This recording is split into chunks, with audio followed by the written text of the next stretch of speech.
The way of no way. Our story begins at the dawn of civilization. In the ancient land of Mesopotamia, we find our first hint. Negiz Zidha, the oldest known form of the twin snakes coiled around a rod.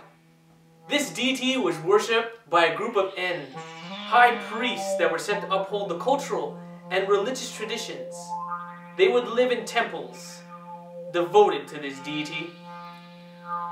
Meanwhile, in Egypt, the Wajat, the Green One, known to the Greek world as Uto, was the original Eye of Horus, who would later become the winged disc. These symbols were common throughout the region and placed above every doorway. In the Garden of Eden, a serpent lures Eve with the promise of forbidden knowledge. The outcome was paradise lost. The snake appears again in the Hebrew Bible as the Nehishtan, a sacred object in the form of a snake of brass upon a pole. According to the text, it is wrapped around a pole and is used for healing. The caduceus is a staff carried by Hermes Trismegistus, a famous author of magic said to be the man behind the Egyptian Thoth, the Greek Hermes, and the Roman god Mercury. The caduceus was the original symbol of Hermes, which in its earlier form was the underworld god, Negish Zidha, messenger of the Earth Mother.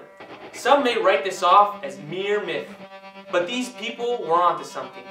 Something big. The world you experience with your outer senses is only illusion. There is another world, an inner world, and there are some that say that a powerful serpent dwells in its innermost regions. The term Naga is given to one of several human tribes, known to take the form of very large snakes. In Hindu tradition, Shisha is the king of all Nagas, and is one of the primal beings of creation. Similar to him, Mukalinda in the Buddhist philosophy is a snake-like being who protected Buddha from the elements after his enlightenment. This mighty king of the serpents came from beneath the earth and protected with his hood the one who is the source of all protection. Now I could go on and on, serpents this, snakes that. I think you're starting to get the point. The gods of our past were indeed humans, like you and me. Except they got a little help.